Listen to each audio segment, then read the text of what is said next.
ഗ്രൂപ്പിനകത്ത് post ഇടുന്ന സ്നേഹമുള്ള സഹോദരങ്ങളോട് നിങ്ങൾ കൈത്താങ്ങേണ്ട കാര്യമില്ല, നോക്കാൻ ആവശ്യമുണ്ട്, കഴിക്കാൻ മരുന്ന് തരാൻ വീട്ടിൽ ഡോക്ടർമാരും ഉണ്ട്. അങ്ങനെയുള്ളൊരു കുടുംബത്തിൽ നിന്നാണ് ഞാൻ ചാത്തന്നൂരിൽ നിന്ന് വന്നത്. സുവിശേഷം പ്രസംഗിക്കുന്നവർക്ക് വേദനയുണ്ട്, യാതനയുണ്ട്, വിഷമമുണ്ട്. സഹോദരങ്ങളെ, നിങ്ങൾ പോസ്റ്റ് ഇടുന്നത് നല്ലതാണ്, സ്റ്റേജിൽ കയറുന്നത് നല്ലതാണ്, പ്രസംഗിക്കുന്നത് നല്ലതാണ്. പക്ഷേ അവരുടെ അവസ്ഥ അറിഞ്ഞ് നിങ്ങൾ പോസ്റ്റ് ഇടണം.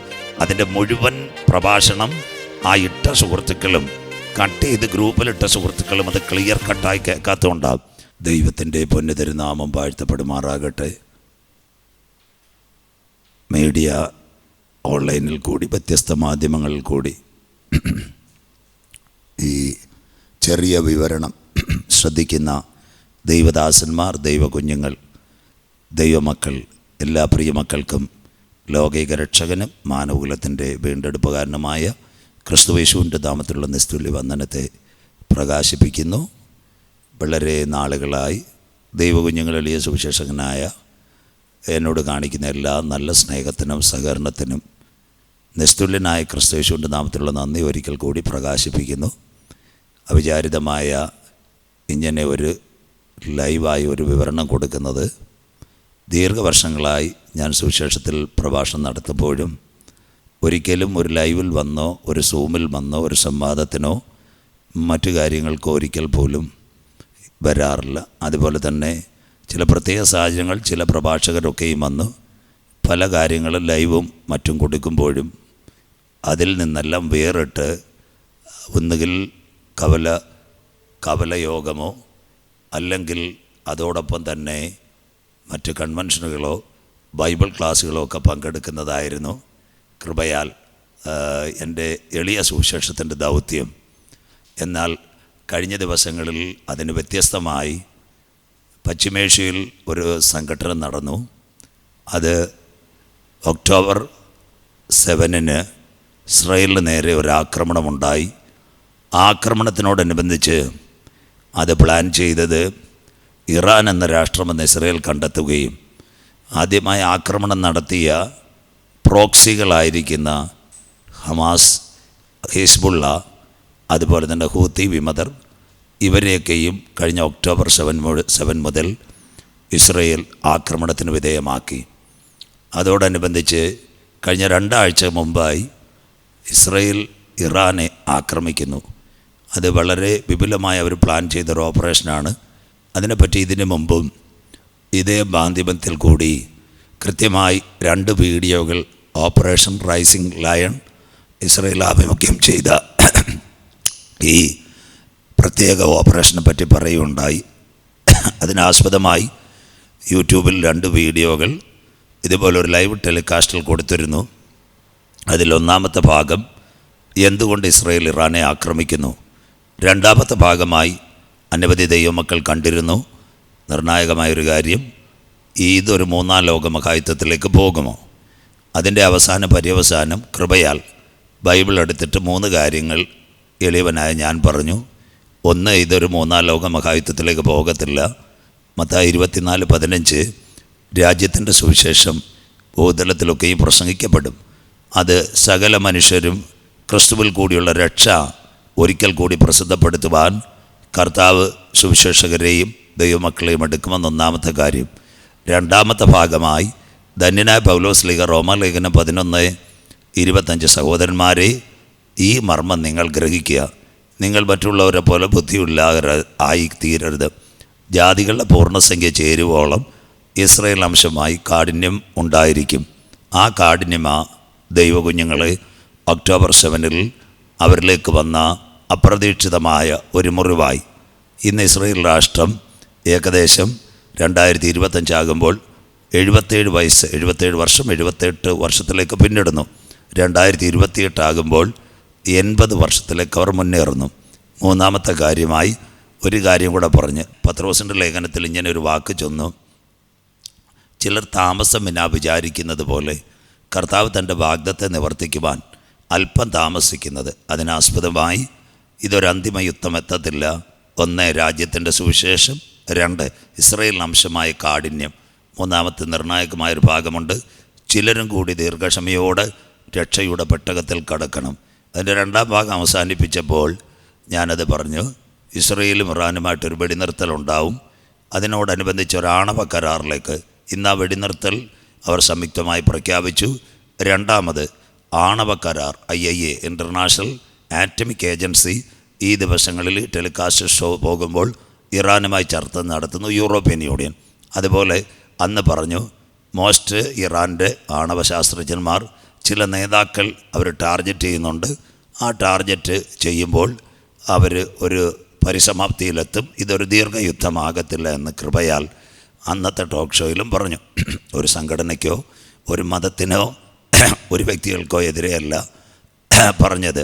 അങ്ങനെയെങ്കിൽ ആ പ്രഭാഷണം ലൈവിൽ പോകുമ്പോൾ ഇറാനിൽ നിന്ന് ബലിസ്റ്റിക് മിസൈലുകൾ 3 നഗരങ്ങളിലേക്ക് പാഞ്ഞു.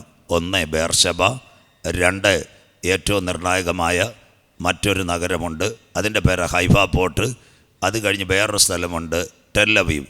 ഈ സ്ഥലങ്ങളിലേക്ക് ഈ മിസൈലുകൾ പായുവാനിടയായി. ഈ മിസൈലുകൾ പായുമ്പോൾ അതിനകത്ത് 1948 മെയ് 14 ഇസ്രയേൽ രാഷ്ട്ര സ്വതന്ത്രമാകുന്നത്. 2028 ആകുമ്പോൾ അവർക്ക് ഏകദേശം 80 വയസ്സെത്തും. അപ്പോൾ ഇസ്രയേലിൻ്റെ മണ്ണിലേക്ക് ബലിസ്റ്റിക് മിസൈലുകളും ഇറാൻ്റെ ഫത്ത മിസൈലും അതുപോലെ തന്നെ ഇറാൻ്റെ ഷഹാബ് ഈ മിസൈലുകൾ പായുവാനിടയായി. അപ്പോൾ അതിനെ ബേസ് ചെയ്ത് ഏകദേശം 8 വർഷങ്ങൾക്ക് പിറകിൽ ഞാൻ നെയ്യാറ്റിൻകര എന്ന് പറയുന്ന തിരുവനന്തപുരത്തൊരു സ്ഥലത്ത് അത്തിയാകുന്ന ഇസ്രയേൽ അവർ ഇപ്പോൾ ഇങ്ങനെ വളരുന്നുവെങ്കിലും ജെറുസലേമിൻ്റെ വിഷയത്തിൽ ഇസ്രായേൽ ജനം കരയും. 70 വർഷം പിന്നിടുന്ന ഇസ്രയേൽ എന്നൊരു ഭാഗം നെയ്യാറ്റിൻകരയിൽ 2018 എനിക്ക് നല്ല ഓർമ്മയുണ്ട്. 71 years സ്വാതന്ത്ര്യത്തിന് ശേഷമുള്ള ഇസ്രായേൽ. അങ്ങനെ അതിനെപ്പറ്റി ഓരോ ഭാഗങ്ങളും ഞാൻ പറഞ്ഞു. 1948 മെയ് 14 ഡേവിഡ് ബെൻഗൂറിയൻ കൊടി ഉയർത്തുന്നു. 1957 ആദ്യ ആക്രമണം ഉണ്ടാകുന്നു. 1967 ജെറുസലേം എന്ന പട്ടണം അവർ പിടിച്ചെടുക്കുന്നു. 75 യോം കീപ്പർ വാർ ഉണ്ടാകുന്നു.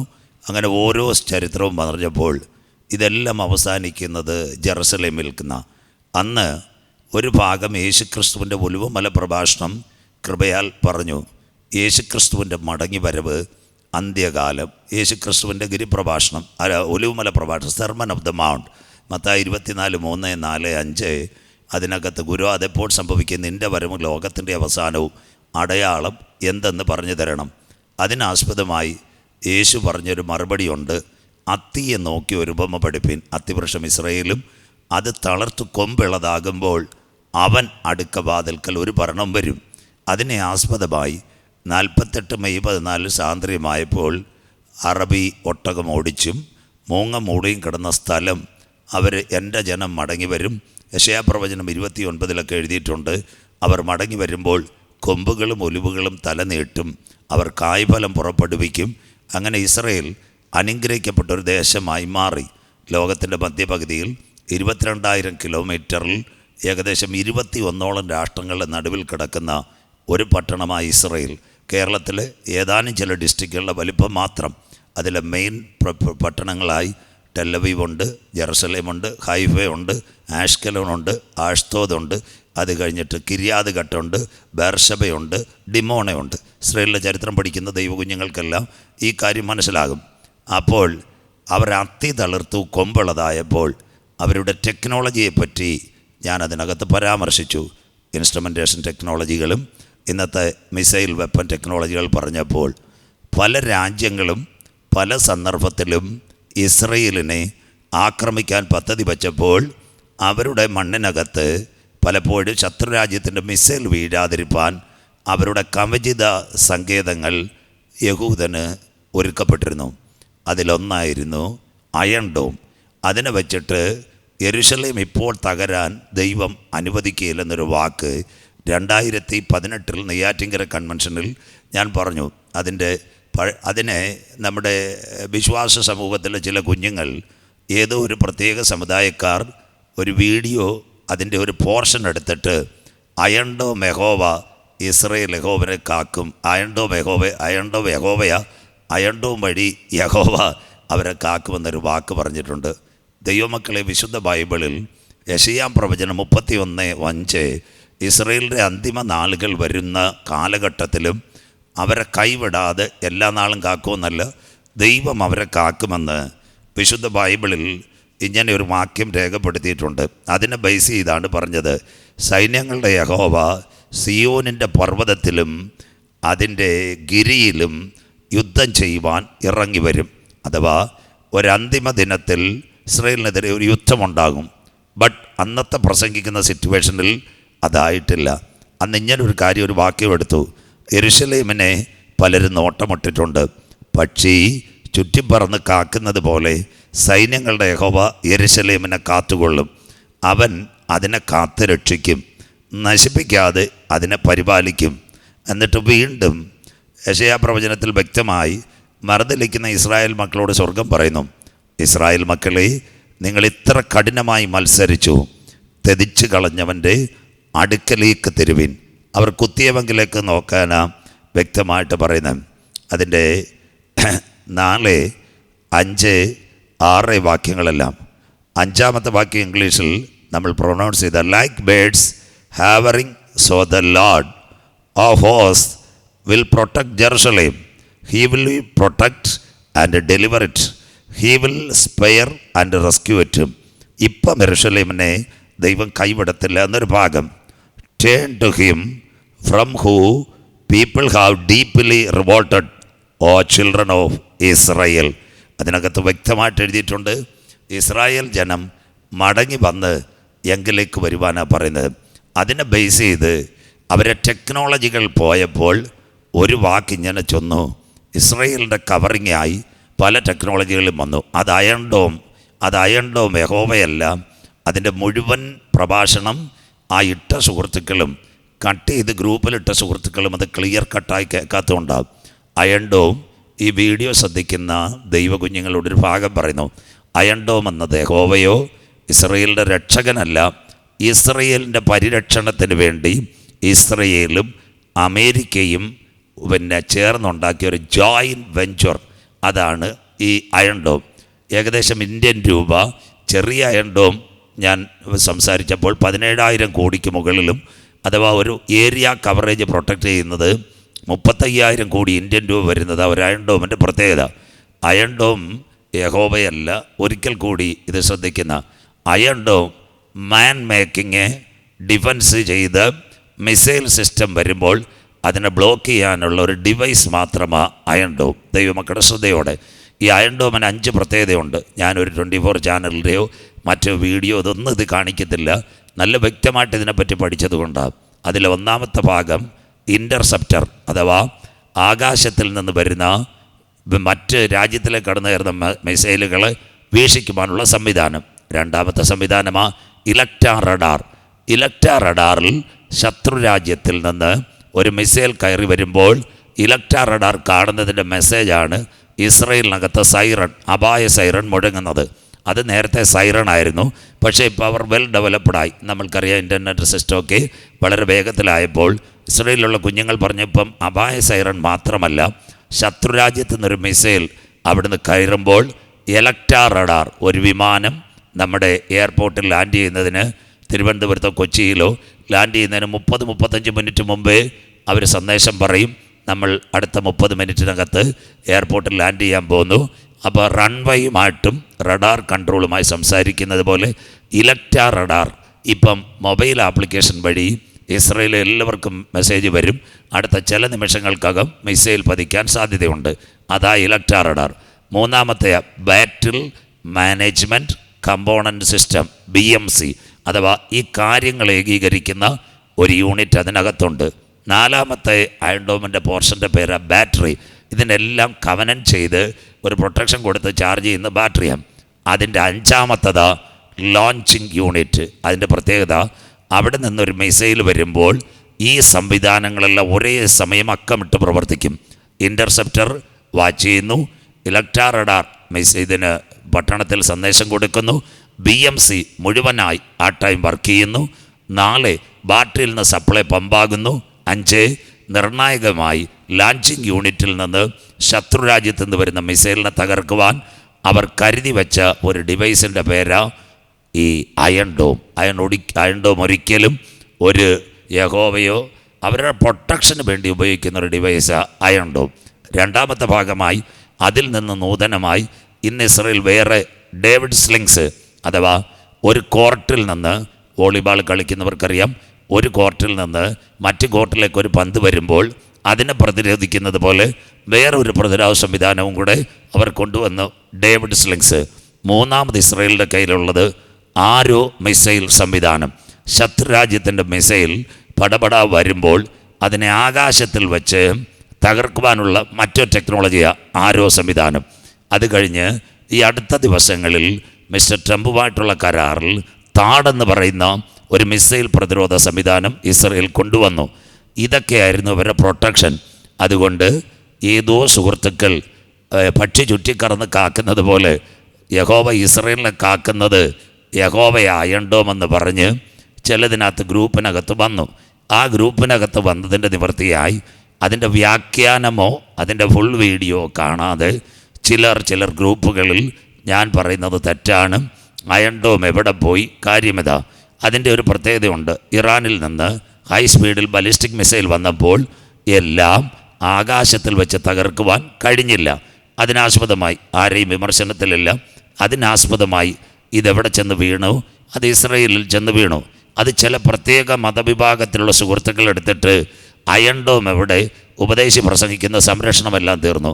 സുഹൃത്തുക്കളെ, സഹോദരങ്ങളെ, ദൈവമക്കളെ, 1948 മുതൽ 71 വർഷം വരെ അവരെ ദൈവം കാത്ത ഒരു മെസ്സേജിനകത്ത് 2018 നെയ്യാറ്റിൻകരയിൽ ഞാൻ പ്രസംഗിക്കുമ്പോൾ ഒരു വാക്ക് പറഞ്ഞു, പക്ഷി ചുറ്റിക്കറന്ന് കാക്കുന്നത് പോലെ യെറൂശലേം ഇപ്പോൾ തകരാൻ ദൈവം അനുവദിക്കത്തില്ല. അതിനനുസരിച്ച് അവർക്ക് കുറേ ടെക്നോളജികൾ കൊടുത്തതിൻ്റെ ഒരു ഭാഗമാണ് അയൺ ഡോം. അതാ യഹൂദൻ്റെ ബുദ്ധിയും അവൻ്റെ ടെക്നോളജിയും അമേരിക്കയായിട്ട് വെഞ്ചർ ചെയ്ത്. അതൊരിക്കലും യഹോവയല്ല, അതൊരു രക്ഷകനുമല്ല. ഞാൻ ഒരിക്കൽ പോലും ഒരു ക്ലാരിഫിക്കേഷൻ ലൈവോ ഒന്നും വരുന്നില്ല. ചില ഗ്രൂപ്പുകാർ പല പ്രാവശ്യം എന്നോട് ചോദിച്ചൊരു കാര്യമുണ്ട്, സൂമിന് വരാൻ പറ്റുമോ, സംവാദത്തിന് വരുവാൻ പറ്റുമോ? ദൈവനാമത്തിൽ ശ്രമിക്കുക പ്രിയപ്പെട്ട കുഞ്ഞുങ്ങളെ. ഞാൻ സംവാദത്തിൻ്റെയോ ഒരു ലൈവിൻ്റെയോ ആളല്ല. ഒരിക്കൽ പോലും ഒന്നുകിൽ കവലയോഗം, അല്ലെങ്കിൽ ഒരു ബൈബിൾ ക്ലാസ്, അല്ലെങ്കിൽ സ്റ്റേജിൽ മാത്രം പ്രസംഗിക്കുക. ഇത് വിലപ്പെട്ട അനേക കുഞ്ഞുങ്ങളുടെ ഒരു അഭ്യർത്ഥന പ്രകാരം താഴ്മയോടെ സമർപ്പിക്കുക. അതോടൊപ്പം തന്നെ ഗ്രൂപ്പിൽ പോസ്റ്റ് ചെയ്ത സഹോദരന്മാർ വളരെ ഇത് എടുത്തിട്ട് വീണ്ടും ഒരു കാര്യം കൂടെ ചെയ്തു. ഏതോ മറ്റ് മതവിഭാഗത്തിലുള്ള സുഹൃത്തുക്കൾ ഈ പെൺകുട്ടികളെയും കൊണ്ട് ഓടുന്ന ഒരു പടവും കൂടെ പോസ്റ്റ് ചെയ്തു. ആ ഗ്രൂപ്പിലുള്ള സഹോദരങ്ങൾ കേൾക്കുവാൻ വേണ്ടി പറയുന്നത്, ഇസ്രായേലിൽ ഇന്ന് നമ്മളൊരു രാഷ്ട്രത്തെ പുകഴ്ത്തുവാനും ആൾക്കാരല്ല, സാംസ്കാരിക സുന്ദരമായ ഇന്ത്യയുടെ മണ്ണിലിരുന്ന ഞാനിത് ചെയ്യുന്നത്. അതും തിരുവനന്തപുരം പട്ടണത്തിലിരുന്നതാണ്. 46,000 ഇന്ത്യക്കാർ എംബസി പ്രകാരം ഇസ്രയേലിലുണ്ട്. അതിൽ 30,000 മലയാളി പെൺകുട്ടികൾ കെയർ ടേക്കർമാരായുണ്ട്. ഇന്ത്യൻ രൂപ അനുസരിച്ച് 1,40,000 രൂപ ജോലിക്ക് കിട്ടുന്ന സഹോദരിമാർ വീട്, ഭർത്താവ്, കുഞ്ഞുങ്ങളെ അനുസരിച്ച് അവർ വിട്ടിട്ട് അവിടെ പോയി ഉപജീവനത്തിനും അവരുടെ രക്ഷയ്ക്കും വേണ്ടി ഓടുന്നത്.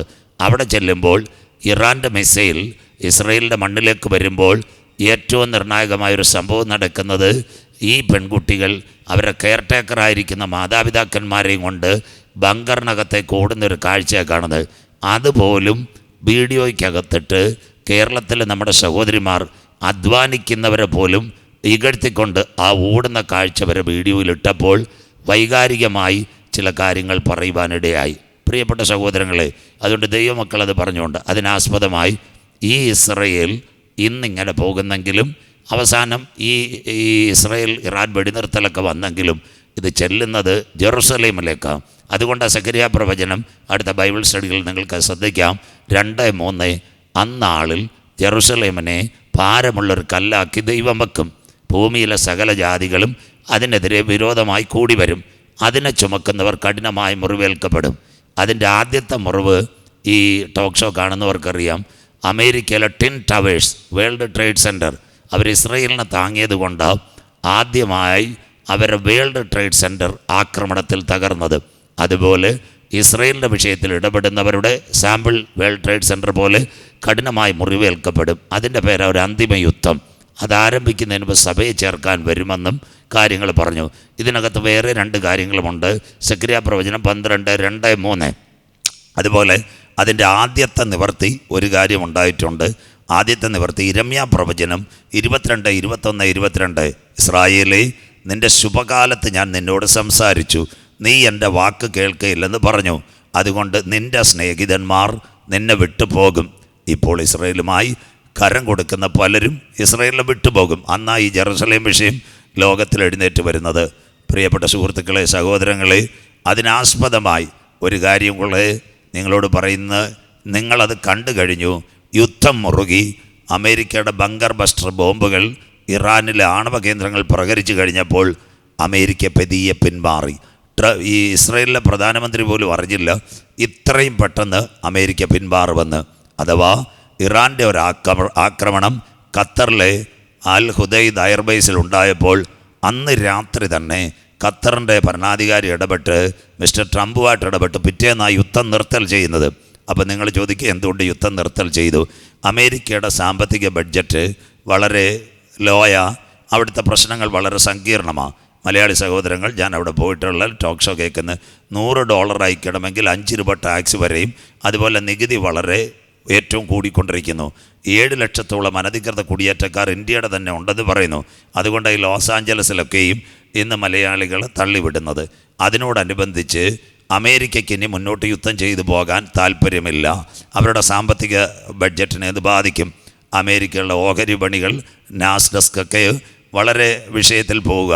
എണ്ണവില കുതിച്ചു കഴിഞ്ഞാൽ, യുദ്ധമുണ്ടായി കഴിഞ്ഞാൽ, എണ്ണവില കുതിച്ചു കഴിഞ്ഞാൽ സകല സാധനത്തിൻ്റെ വില കൂടും. ഇതെല്ലാം അറിഞ്ഞുകൊണ്ട് ട്രംപ് ബെഞ്ചമിൻ നെതന്യാഹുവിനെ വിലക്കുന്നു. ഇറാൻ വിദേശകാര്യമന്ത്രിയായിട്ട് സംസാരിക്കുന്നു. ഇസ്രയേലിൽ നിന്ന് പോയ പോർ വിമാനങ്ങൾ മടക്കി വരുത്തുന്നു. ഒരു സുപ്രഭാതത്തിൽ ഇപ്പോൾ ഇത് ചെയ്തെങ്കിൽ സാമ്പത്തികമായിട്ട് ക്ലേശത്തിലാകുന്ന അമേരിക്ക ഇസ്രയേലിനെ കൈവിടുന്നൊരു കാലം. അന്നാ യിരെമ്യാവ് ശക്തിയായിട്ട് എഴുതിയിട്ടുണ്ട്, നിൻ്റെ ശുഭകാലത്ത് ഞാൻ നിന്നോട് അരുളി, എൻ്റെ വാക്ക് കേൾക്കുകയില്ലെന്ന് നിനക്ക് പണ്ടേയുള്ള ശീലം. നിൻ്റെ സ്നേഹിതന്മാർ നിന്നോടൊപ്പോൾ ഇപ്പോൾ ഇരിക്കുന്ന പലരും പ്രവാസത്തിലേക്ക് പോകുന്നൊരു കാലം വരും. ഇതെല്ലാം പ്രസംഗത്തിലുണ്ട്. പക്ഷേ അതൊന്നും അവരാരും കോട്ട് ചെയ്തിട്ട് ഫുൾ പ്രസംഗമില്ല. അതിനോടനുബന്ധിച്ച് വീണ്ടും ഈ ഭാഗം യെരുശലേമിനെ പക്ഷി ചുറ്റിക്കറന്ന് കാക്കുന്നതിൻ്റെ ഒരു കവചത്തിൻ്റെ ഒരു ഭാഗം, അവരുടെ കണ്ടുപിടുത്തത്തിൻ്റെ ഒരു ഭാഗമെന്ന് അയണ്ടവും പറഞ്ഞു. അത് യഹോവയല്ല. വീണ്ടും ആ പ്രസംഗത്തിൻ്റെ അടുത്ത ഭാഗങ്ങളുണ്ട്. യഹോവ ഇസ്രായേലിനെ കൈവിടും. മത്തായി 23:37. യെരുശലേമേ, യെരുശലേമേ, ഒരു കോഴി തൻ്റെ കുഞ്ഞിനെ ചിറകിൽ മറച്ച് കാക്കുന്നത് പോലെ നിന്നെ മറച്ച് കാക്കാൻ എനിക്ക് മനസ്സായിരുന്നു, നിനക്കോ മനസ്സായില്ല. അതിനോടനുബന്ധിച്ചാം ലൂക്കോസ് യേശുക്രിസ്തുവിൻ്റെ ഒലിവുമല പ്രഭാഷണത്തിൻ്റെ ഒരു ഭാഗം, ലൂക്കോസ് 21:20-21. അന്തിമയുദ്ധം യെരുശലേം, സൈന്യങ്ങൾ യെരുശലേമിനെ വളഞ്ഞിരിക്കുമ്പോൾ അതിൻ്റെ ശൂന്യകാലം അടുത്തുപോയി. ഈ ഫുൾ പ്രസംഗം ഏതോ യൂട്യൂബിൽ കിടപ്പുണ്ട്. അതിനകത്തുനിന്ന് ആരോ കട്ട് ചെയ്ത് 2 തുണ്ടെടുത്ത് ഒരു പ്രത്യേക ഗ്രൂപ്പുകാർ, അതിന് നേതൃത്വം കൊടുക്കുന്ന 2 സഹോദരങ്ങൾ, അവരെ ദൈവം അനുഗ്രഹിക്കട്ടെ, വിദേശ രാജ്യത്ത് ഇരുന്നു കൊണ്ട് അത് വേറെ ഒരു പ്രത്യേക മതവിഭാഗക്കാരെടുത്ത വെറും ഷോർട്ട് സ്ക്രീനും, രണ്ടാമത് ഇസ്രായേൽ പെൺകുട്ടികൾ അവരുടെ മാതാപിതാക്കളെ കെയർടേക്കറെ കൊണ്ട് ഓടുന്നൊരു പടവും കൂടെ ഇട്ടും. അതിനാസ്പദമായി ഞാൻ ഈ കഴിഞ്ഞ ദിവസങ്ങളിൽ തണ്ണിത്തോടെന്ന് പറയുന്ന സ്ഥലത്ത്, പത്തനംതിട്ട ജില്ലയുടെ അവസാന പോയിൻ്റ് തണ്ണിത്തോട്, കരിമാൻ തോട്, മൂഴി, എസൻ ജംഗ്ഷൻ, തേക്ക് തോട്, അവിടെ ചില പ്രിയ കുഞ്ഞുങ്ങൾ 3 ദിവസം കർത്താവിൻ്റെ വരവ് പ്രഭാഷണം നടത്തണമെന്ന് പറഞ്ഞു. വളരെ സ്നേഹത്തോടെ ഞാൻ അവിടെ പ്രഭാഷണത്തിന് പോയി. കഴിഞ്ഞ ആഴ്ചയിലായിരുന്നു. അപ്പോൾ വെള്ളി പ്രഭാഷണമുണ്ട്, ശനി വൈകിട്ടുണ്ട്, ഞായർ പകൽ അവിടെ ഒരു ഫാമിലി ബെതസ്ത ചർച്ചുകാരോട് പറഞ്ഞു പകൽ ആരാധനയ്ക്ക് കൂടാം, ഞായറാഴ്ച രാത്രി. അപ്പോൾ ശനിയാഴ്ച പകൽ എനിക്ക് കുറച്ച് അവധിയുണ്ട്. അപ്പം ഞാൻ അവരോട് പറഞ്ഞു, സുഹൃത്തുക്കളെ, സൗരങ്ങളെ, നമുക്ക് ഈ മലയോര മേഖലയിൽ മുൻകൂട്ടി നിങ്ങൾ നിശ്ചയിച്ചെങ്കിൽ ഒരു 6-7 ടൗണിൽ നമുക്ക് ഈ പരസ്യയോഗത്തിൽ മദ്യം മയക്കുമരുന്നിനെ പറ്റി പ്രഭാഷണം നടത്താം. അതിനാസ്പദമായ യോഗം തുടങ്ങിയത് പത്തനംതിട്ട ജില്ലയുടെ അവസാന ഭാഗമായ കരിമാൻ തോട്, അതിനുശേഷം പിന്നെ മലകളും കടുവ ഇറങ്ങുന്ന സ്ഥലങ്ങളുമൊക്കെയാണ്. അവിടുന്ന് 9:30 യോഗം ആരംഭിച്ചു. 1 കവല, 2 തേക്ക് തോട്, 3 മൂഴി, 4 എസൻ ജംഗ്ഷൻ, 5 തണ്ണിത്തോട്. ഇങ്ങനെ 5 ജംഗ്ഷൻ കഴിഞ്ഞപ്പോൾ ഏകദേശം 1:30 മണിയായി. മഴയും ഉണ്ട്. ഞാനന്ന് സാധാരണ എനിക്ക് ഷുഗറിൻ്റെ ബുദ്ധിമുട്ടുണ്ടായതുകൊണ്ട് രാവിലെ ഇൻസുലിനും എടുത്തില്ല. ഞാൻ അവരോട് പറഞ്ഞു ഒരു ചായയും ഒരു കടിക്കാൻ എന്തെങ്കിലും തരണം. കുഞ്ഞുങ്ങൾ വളരെ സ്നേഹത്തോടെ സഹായിച്ചു. അപ്പം അതിലുള്ള ഓർത്തഡോക്സ് സഭയിലെ ഒരു അച്ചായൻ ഭയങ്കര സന്തോഷമായി. MDMA, മയക്കുമരുന്ന്, ലിവർ സിറോസിസ് ഇതെല്ലാം പറഞ്ഞപ്പോൾ പുള്ളി പറഞ്ഞു, പാസ്റ്റർ ഒരു കാര്യം ചെയ്യുമെങ്കിൽ, അദ്ദേഹത്തിൻ്റെ പേര് വർഗീസ് ചാൻ, അദ്ദേഹം പറഞ്ഞു നമുക്ക് ചിറ്റാറ് വരെ ഒന്ന് പോയി ഒരു പരസ്യയോഗത്തിലൂടെ പ്രസംഗിക്കാൻ പറ്റുമെന്ന്. അപ്പോൾ ഞാനും വിചാരിച്ചു ദൈവകുഞ്ഞുങ്ങളുടെ ആഗ്രഹമാണ്. പിറ്റേന്ന് സമയമില്ല. ഞാൻ ചിറ്റാറിലെത്തിയപ്പോൾ ഏകദേശം 1:30 മണിയായി.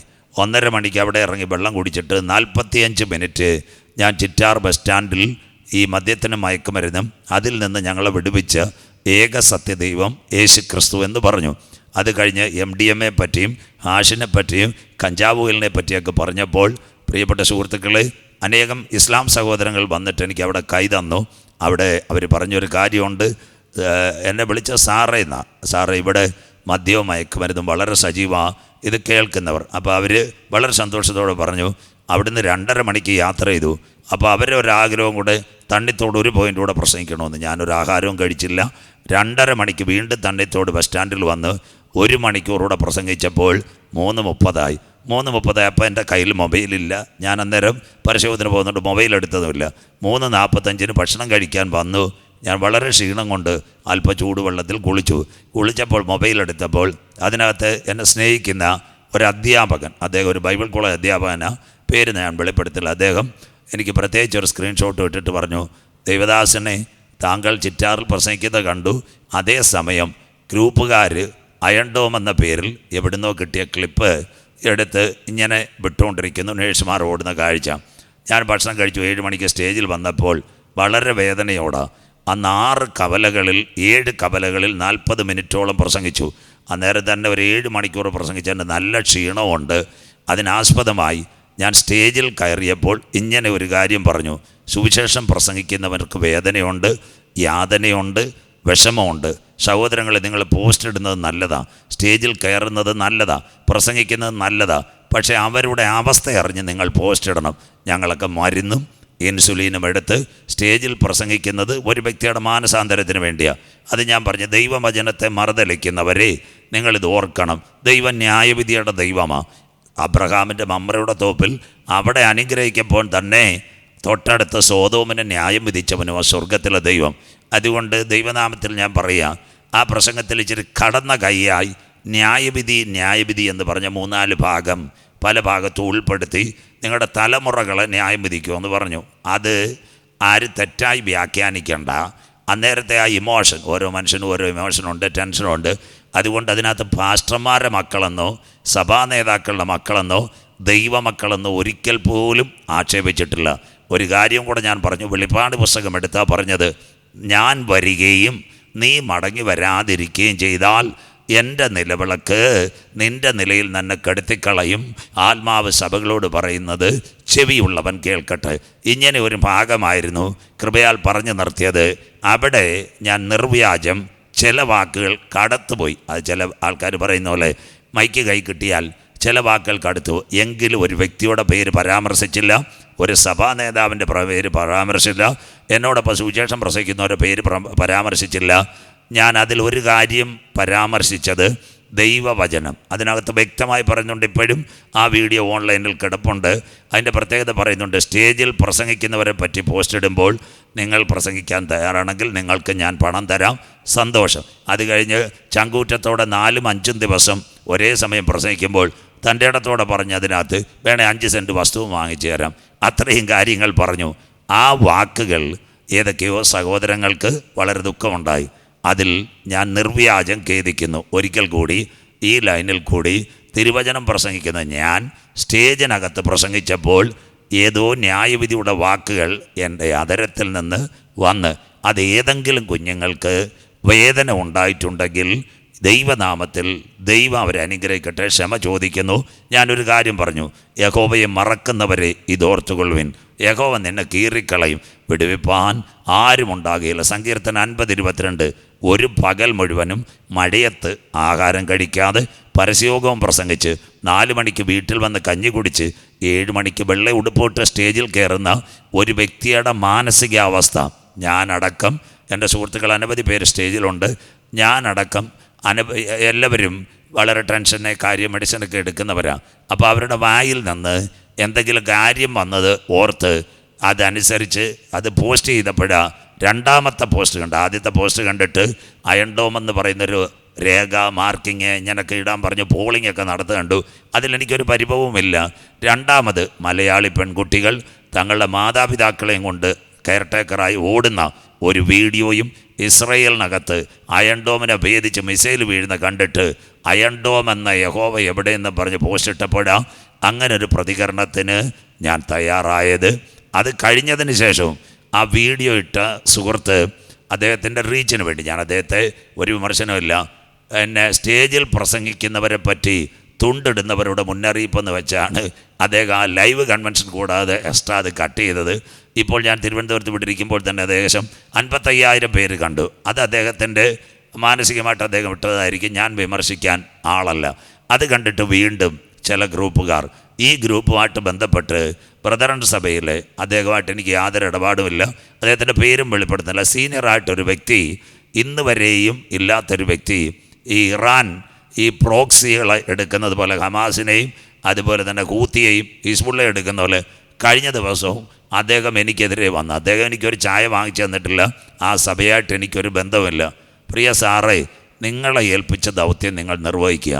ഒരു വ്യക്തിയുടെ വാക്ക് ഏതെങ്കിലും അടർത്തിയിട്ട് ഞാൻ നിങ്ങളോട് സംവാദത്തിന് വരാൻ ഞാൻ ആളല്ല, ഞാൻ ലൈവിൽ വരാനും ആളല്ല. പിന്നെ ഈ ബ്രദർല സാറിൻ്റെ ക്ലിയറൻസ് സർട്ടിഫിക്കറ്റ് എനിക്കൊരു കാരണവശാലും ആവശ്യമില്ല. ഇന്ന് വരെയും പ്രസംഗിച്ചിട്ട് ഞാൻ അങ്ങാരെ ക്ലിയറൻസ് സർട്ടിഫിക്കറ്റ് മേടിച്ചില്ല. അത് കഴിഞ്ഞിട്ട് തിരുവനന്തപുരം ജില്ലയിൽ പല ആരോപണങ്ങൾക്കും വിധേയനായ ഒരു വ്യക്തിക്ക് ആരോ ഇത് അയച്ചു കൊടുത്തിട്ട് അദ്ദേഹവും 2 പോസ്റ്റ് ഇതിനകത്തിട്ടു. വളരെ സന്തോഷം, അദ്ദേഹത്തെയും ദൈവം അനുഗ്രഹിക്കട്ടെ. ഈ ബസ് സ്റ്റാൻഡിൽ പഴയ കാലത്തൊരു കാര്യം പറഞ്ഞിട്ടുണ്ട്, വളരെ സ്നേഹത്തോടെ ലൈവ് കാണുന്നവർ, ഒരു പോക്കറ്റടിക്കാരനെ പിടിച്ചു കഴിഞ്ഞാൽ അവിടെ കല്ലെറിയാൻ പറ്റാത്ത ആളുണ്ട്, കല്ല് സ്പോൺസർ ചെയ്ത് കൊടുക്കുന്നത് പോലെ ഈ വ്യക്തികൾ ഈ ഗ്രൂപ്പിൽ കൊണ്ടുവന്ന് ഈ 2 സഹോദരന്മാർ പലർക്കും ഇത് ഇട്ടുകൊടുത്തിട്ട് സുവിശേഷകനായ എന്നെ പലതരത്തിൽ അപകീർത്തിപ്പെടുത്താൻ ശ്രമിച്ചു. എനിക്കതിൽ സന്തോഷമുള്ളൂ. ഈ ലൈവ് ടോക്ക് ഷോ കാണുന്നവരോട് ഞാനൊരു സഭയ്ക്കെതിരല്ല, ഞാനൊരു സംഘടനയ്ക്കെതിരല്ല, ഞാനൊരു ദൈവമക്കൾക്കെതിരല്ല. പക്ഷേ പല കല്ലുകൾ ഒരു വ്യക്തിയുടെ ശരീരത്തിൽ വീഴുമ്പോൾ പലപ്പോഴും നമ്മൾ ഒരു കല്ലെങ്കിലും തിരിച്ച് പ്രതികാരിക്കാറ്. അതിൻ്റെ ഇടയ്ക്ക് ഒരു സഹോദരനിട്ട് താങ്കൾ കമൻ്റ് ഇടുന്നെന്ന്. സഹോദര, സ്റ്റേജിൽ പ്രസംഗിക്കുന്നവന് കമൻ്റ് ഇടാൻ എന്താ അധികാരമില്ലെന്നൊരു സംശയമുണ്ട്. അപ്പോൾ സ്റ്റേജിൽ പ്രസംഗിക്കുന്നവർ കമൻ്റ് ഇടരുത്, ഇനി സ്റ്റേജിൽ പ്രസംഗിക്കുന്നവർ കല്യാണം കഴിക്കരുത്. എന്താണെന്ന് വെച്ചാൽ ഈ സംഘടനകളുടെ ക്ലിയറൻസ് സർട്ടിഫിക്കറ്റ് ഉണ്ടെങ്കിൽ സ്റ്റേജിൽ പ്രസംഗിക്കാൻ പറ്റുമോ? അങ്ങനെയൊന്ന് ദയവ് ഇത് നിങ്ങൾ തെറ്റിദ്ധരിക്കരുത്. ഏത് മനുഷ്യനിലും കുറവ് കണ്ടേക്കാം. സ്റ്റേജിൽ നിൽക്കുന്നവർ പൂർണ്ണ വിശുദ്ധരല്ല. ചില നാളുകൾ ഈ ഗ്രൂപ്പുകാരെല്ലാം എനിക്കെതിരെ പലപ്പോഴും പല പോസ്റ്റുകളൊക്കെ ഇട്ടിട്ടുണ്ടായിരുന്നു. ഞാനതിന് പലപ്പോഴും പ്രതികരിക്കാൻ പോയില്ല. എൻ്റെ സുഹൃത്തുക്കളും പറഞ്ഞിട്ടുണ്ട്. ഇത് ഘട്ടം ഘട്ടമായി ടീം വർക്കായി ഒരാക്രമണം നടന്നപ്പോൾ ഒരുപക്ഷെ ചില കമൻ്റ് ഇട്ട് കാണും, കഠിന ഭാഷയിൽ വിമർശിച്ച് കാണും. ദൈവനാമത്തിൽ ക്ഷമിക്കുക. അതോടൊപ്പം തന്നെ നമ്മുടെ മുട്ടം ബെന്നി സാർ, ഞാൻ അമേരിക്കയിൽ പോയിട്ടുള്ള ആളല്ല, ചില വർഷങ്ങളായി ഞാൻ സുവിശേഷം പ്രസംഗിക്കുമ്പോൾ അദ്ദേഹം ഒരു കാര്യം ചില വാക്കുകളെടുത്ത് പറഞ്ഞതിൽ മിസ്റ്റേക്ക് ഉണ്ടെന്ന് പറഞ്ഞു. എന്തായാലും അത് ഞാൻ ഉൾക്കൊണ്ടു. പിന്നെ അതിന് ശേഷം ആ സാർ, അദ്ദേഹത്തെ എനിക്ക് നേരിട്ട് അറിയത്തില്ല, ഒരിടപാടുമില്ല, അദ്ദേഹം എനിക്കെതിരെ ഒരു ഇത് ചെയ്തിട്ടുമില്ലെന്ന് ഞാൻ വിശ്വസിക്കുന്നു. അദ്ദേഹം അത് മനസ്സിലാക്കി കാണും. എല്ലാം തികഞ്ഞല്ല, ചിലപ്പോൾ ഒരു വാക്ക് വേരിയേഷൻ ഉണ്ടായാലും. അതുപോലെ ഈ ഗ്രൂപ്പിലുള്ളവർ ചില തൽപര കക്ഷികളുടെ താല്പര്യ നിമിത്തമാണ് ഇത് ചെയ്തുകൊണ്ടിരിക്കുന്ന. പ്രിയപ്പെട്ട സുഹൃത്തുക്കളെ, സഹോദരങ്ങളെ, ദൈവം നിങ്ങളെ അനുഗ്രഹിക്കട്ടെ. ഒരു സ്റ്റേജിൽ പ്രസംഗിക്കുന്നവൻ്റെ വേദന, ദുഃഖം, അവൻ്റെ മെഡിക്കൽ ട്രീറ്റ്മെൻറ്റ് കാര്യങ്ങളെല്ലാം ചെയ്യുമ്പോൾ ചില വാക്കുകൾ പറഞ്ഞതെടുത്ത് മക്കളെ ശപിക്കുമെന്നല്ല, ഒരു ദൈവദാസൻ്റെ മക്കളെ ശപിക്കുമെന്നല്ല, ദൈവസഭയിൽ പോകുന്നവൻ്റെ മക്കളെ ശപിക്കുമെന്നല്ല, സുവിശേഷം പ്രസംഗിക്കുന്നവൻ്റെ മക്കളെ ശപിക്കുമെന്നല്ല, സത്യവചനം പറയുന്ന ദൈവ കുഞ്ഞുങ്ങളെ ഏതെങ്കിലും അന്യമതക്കാരോ മറ്റവരും എടുത്തിട്ട് ഒരു വീഡിയോ ക്യാപ്ചർ ചെയ്ത് അത് ടിക്ടോക്കിൽ ലോകം മൊത്തം ഓടുന്നു. പിന്നെ ആ ഗ്രൂപ്പിലെ ഒരു സഹോദരൻ പറയുന്ന സാജു പാസ്റ്റർ വൈറലായി. എൻ്റെ സഹോദരൻ, ഞാൻ വളരെ ഇൻ്റർനാഷണൽ പ്രഭാഷകനൊന്നുമല്ല. ഈ ഗ്രൂപ്പിലിട്ട സഹോദരനോട്, ഞാനിപ്പോൾ ഇരിക്കുന്നത് തിരുവനന്തപുരത്താണ്. 1800 രാത്രികളിൽ ഈ തിരുവനന്തപുരം ജില്ലയിൽ മാത്രം പ്രഭാഷണം നടത്താനിടയായി. ഞാൻ താങ്കൾ ഇരിക്കുന്ന എമിറേറ്റ്സിൽ വന്ന് IPCയുടെ UAE റീജിയൻ കൺവെൻഷൻ പ്രസംഗിച്ച് പോയതാണ്. അവരെന്നോട് നല്ല സഹകരണം കാണിച്ചു. 6 ദിവസം ഞാൻ മടങ്ങിപ്പോയതാണ്. ഇന്ന് വരെയും ഒരു പണത്തിന് വേണ്ടിയോ ഒരു വേദിക്ക് വേണ്ടിയോ ഒരു കസേരയ്ക്ക് വേണ്ടിയോ ഞാൻ നിന്നിട്ടില്ല. ഒരു സെൻട്രൽ പാസ്റ്ററോ കമ്മിറ്റി മെമ്പറോ ഒരു സെക്രട്ടറിയോ കമ്മിറ്റിയിലെ അംഗമല്ല. ഞാനൊരു എളിയ സുവിശേഷ പ്രവർത്തകൻ. അതുകൊണ്ട് എന്നെ യോഗത്തിന് വിളിച്ച പ്രിയപ്പെട്ടവർക്കറിയാം, ഞാൻ അവരോട് മാന്യമായി സഹകരിക്കും. സ്റ്റേജിൽ ചെല്ലുമ്പോൾ ദൈവദാസന്മാർക്ക് മാന്യത കൊടുക്കും. എൻ്റെ കൂടെ ഇരിക്കുന്ന ഒരു ദൈവദാസന്മാരെയും ഇന്ന് വരെ സ്റ്റേജിൽ വെച്ച് ഒരപവാദ വാക്ക് പോലും പറയുവാൻ നാവ് കൊണ്ട് എനിക്ക് ഇഷ്ടമല്ല. അതുപോലെ എന്നോട് പാടുന്ന ദൈവകുഞ്ഞുങ്ങൾ, കേരളത്തിലെ എല്ലാ പാട്ടുകാരും അതുപോലെ തന്നെ എന്നോട് പല സ്റ്റേജുകളിൽ സഹകരിച്ചതാണ്. യോഗം കഴിയുമ്പോൾ ഇന്നത്തെ പ്രഭാഷകർ പലരും വേദി വിട്ട് പുറകെ കൂടെ സ്ഥലം വിടുമ്പോൾ എനിക്ക് അവരൊരുക്കി കാപ്പി വെച്ചിട്ടുണ്ടെങ്കിൽ ഒരു പ്രത്യേക മുറിയിൽ ഇന്ന് വരെ ഞാനിരുന്ന് കഴിച്ചിട്ടില്ല. എന്നോടൊപ്പം പാട്ടുപാടിയ കുഞ്ഞുങ്ങളോട് ചേർന്ന ഇന്ന് വരെയും ആഹാരം കഴിച്ചത്. ആ സ്നേഹം ഇന്നും നാമധേയ സഭകൾ കൊണ്ട് ഞാനിത് കൊടുക്കുമ്പോൾ തന്നെ CSIയിൽ പ്രസംഗിക്കുന്നു, മാർത്തോമയിൽ പ്രസംഗിക്കുന്നു, അതുപോലെ ഇവാഞ്ചലിക്കൽ ചർച്ചിൽ. കൃപയാൽ ഇന്നലെയും കന്യാകുമാരി അവരുടെ ജില്ലയിൽ ഇവാഞ്ചലിക്കലിൻ്റെ ഡയോസിസ് കൺവെൻഷന് വേണ്ടി തമിഴ്നാടും എന്നെ വിളിക്കുവാനിടയായി. അപ്പോൾ അച്ഛന്മാരെല്ലാം പറയുന്നുണ്ട്, താങ്കളൊരു പെന്തക്കോസ് പ്രസ്ഥാനത്തിൽ നിൽക്കുന്നെങ്കിലും എല്ലാവരോടും അതിൻ്റേത് മാന്യത. അതുപോലെ ഈ ഗ്രൂപ്പിൽ അവരെഴുതിയിരിക്കുന്ന കമൻ്റ് എടുത്ത്, സഹോദര, ഞങ്ങളൊക്കെയും എല്ലാ കാലത്തും എല്ലാവരും ഇങ്ങനെ താഴ്മയോടെ ഇരിക്കും എന്നതല്ല, ചില കാര്യങ്ങൾ വരുമ്പോൾ പ്രതികരിക്കാൻ തയ്യാറാവും. അപ്പോൾ ചില കുഞ്ഞുങ്ങൾ എന്നോട് പറഞ്ഞു, പലരും പ്രതികരിക്കാറില്ല. മലയാളത്തിലൊരു വാക്ക് രാഷ്ട്രീയക്കാർ പറയാറുണ്ട്, മടിയിൽ കനമുള്ളവനെ വഴിയിൽ ഭയപ്പെടേണ്ട കാര്യമല്ലോ.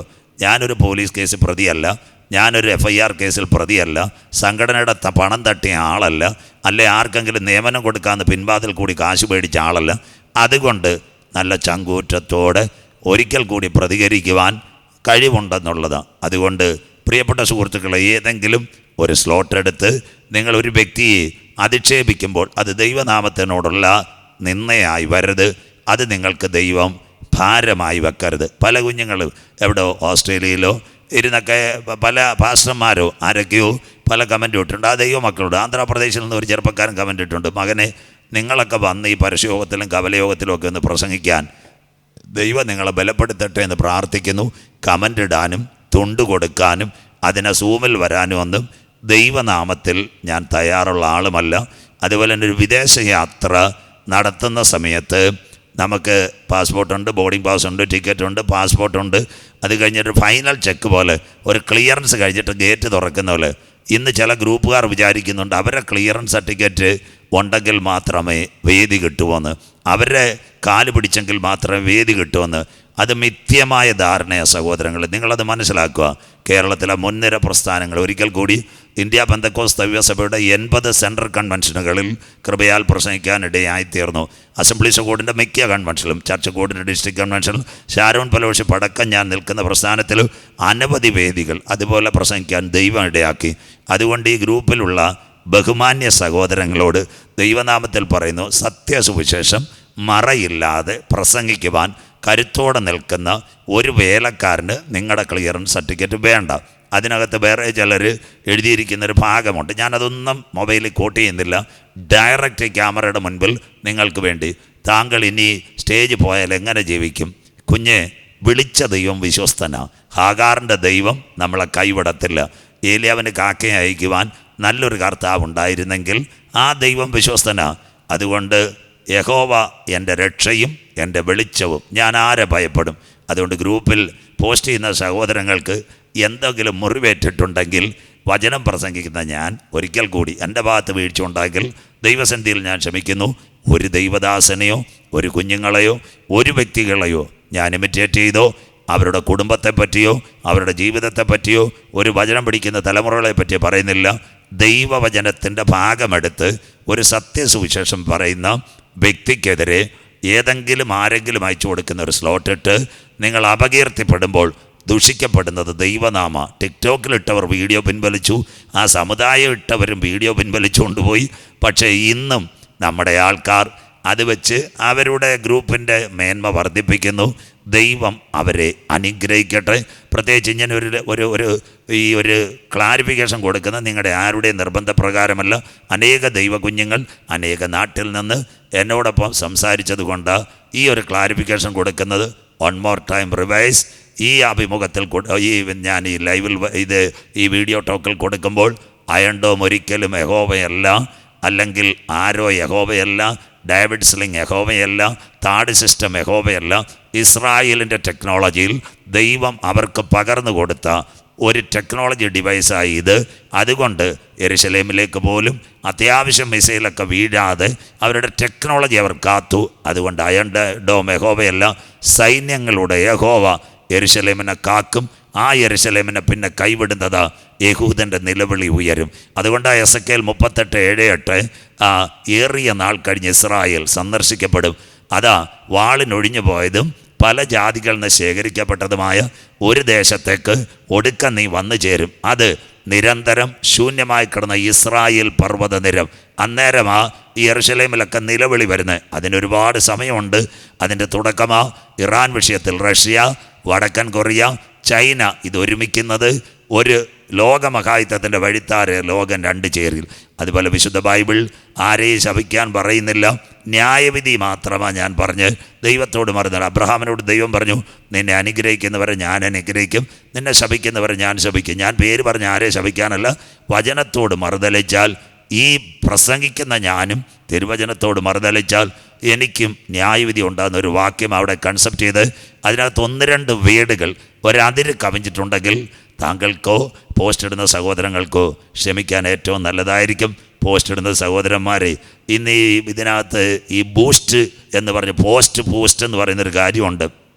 അതുപോലെ നിങ്ങൾക്കൂടെ ഒന്ന് മേമ്പടി കിട്ടാൻ ബ്രദറിലെ അച്ചായനെ കൊണ്ടും അത് കഴിഞ്ഞ് തിരുവനന്തപുരത്തുള്ള പിന്നെ ഇന്നും കേസ് നിലനിൽക്കുന്ന സഹോദരനെ കൊണ്ടുമൊക്കെ ഒരു സുവിശേഷകനെതിരെ നിങ്ങൾ എന്തെങ്കിലുമൊക്കെ പോസ്റ്റ് ഇട്ടാൽ തകർന്നു പോകുന്നതല്ല ആത്മീയ ജീവിതം. യഹോവ വിശ്വസ്തൻ.